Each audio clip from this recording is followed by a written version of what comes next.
In verbal communication, you can communicate with your body language and you can also use non-verbal cues. But in written communication, for example in email, it is difficult and also challenging to express yourself through words.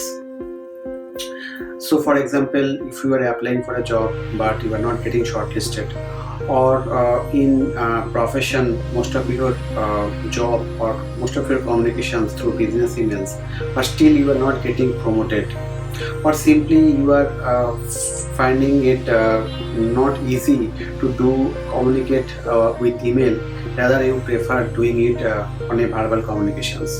So in this video I have shared 12 tips that will improve your email communication overnight. So let's start with that. Tip 1: when you are writing a subject of the email, try to mention what you are expecting from the receiver.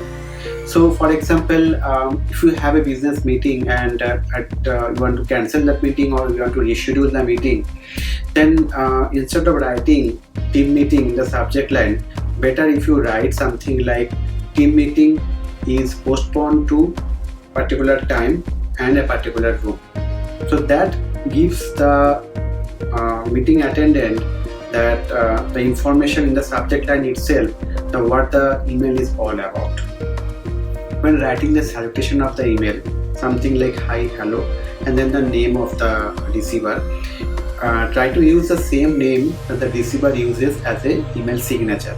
So if he writes only the first name, write the first name there, and if he writes the complete name, but that means first name and the surname, use the same thing in your salutation.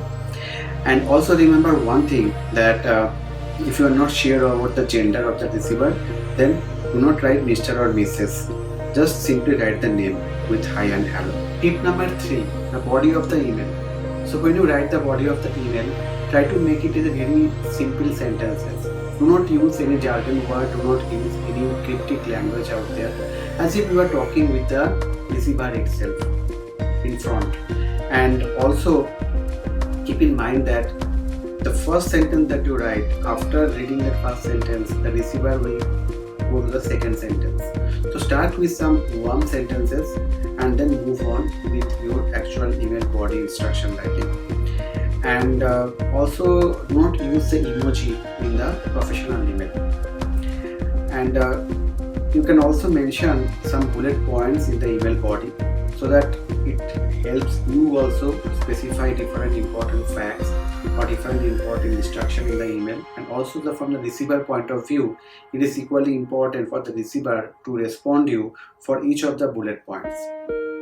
And if this email is something about giving some instruction to the receiver and is about some training kind of things, then you can shoot one video of yourself, and then you can embed that video link part of the email body itself. So that helps. Tip number 4: when you actually attach a file in the email, do not provide any large size file part of this email attachment. Rather, you can use some Google Drive link out there. And also, when you specify the file name, use some meaningful name itself. So for example, you are applying for a job, then you are attaching your profile part of this email. It is as good as your profile stays with the attachment in the email, but as soon as the receiver download your file, it goes to his folder or it goes to his or her desktop. So it is important that you also embed your name part of the file to better filter the file. And also specify the attachment files in the same order as you specify or as you mentioned in the email body itself. So that gives a good impression to the receiver, the expression of your email. Tip number 5: when you are communicating with in email, remember that you are communicating with one person. There may be multiple people in the email 2 and CC list, but every person is checking your email from you directly. So even though they have different perspective, but with the same email copy, you are interacting with multiple people. So keep in mind that. And also, if you think that there are people who does not work in the same organization or they do not know each other, instead of doing a CC or carbon copy, you can do it in the DCC part, so that you are not sharing each other's email with the other people. And also try to do a reply instead of reply all if that is possible. Generally for broadcasting messages, say for example you are congratulating the colleagues, or you are wishing some birthday or any festival to the other people, so doing a reply all will make a long chain of email, and that will flood everyone's inbox in the organization. So it is better that you just do a reply and congratulate that person itself. So keep in mind that for better email communication. Tip number 6: if you want to undo an email that you have already sent, so in that case we just make that undo settings little longer, so that you get that opportunity. If by accident you send a mail and you want to undo that, so you can do that within that period of time. Tip number 7: if you mention some URL in the email body, so try to check that if that URL is working or not. That means it is pointing to a particular website or web page or not.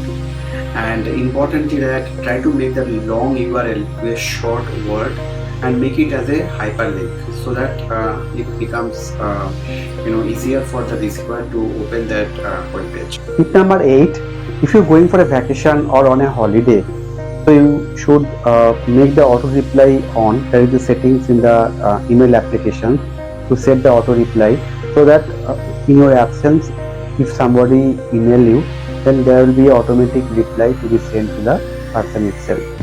And in the text of the auto reply, you should mention that your emergency contact number, and in your absence, who is the person who should take care of your duty. So preferably your manager or some colleague, and his or her contact number, and also the email ID itself. And while coming back also, you should immediately turn off the auto reply, so that that should be consistent with your vacation schedule. Tip number 9: you should always check the grammar of your email composition, and you can take help of the auto correct. But even after autocorrect, you should check that, you should make a double check that whether the autocorrect option is correct or not. Tip number 10: try to send an email in the business hours itself, and just to avoid the email sending during that weekend, especially if somebody is on vacations or on holiday or leave. Try not to send the mail at that point of time.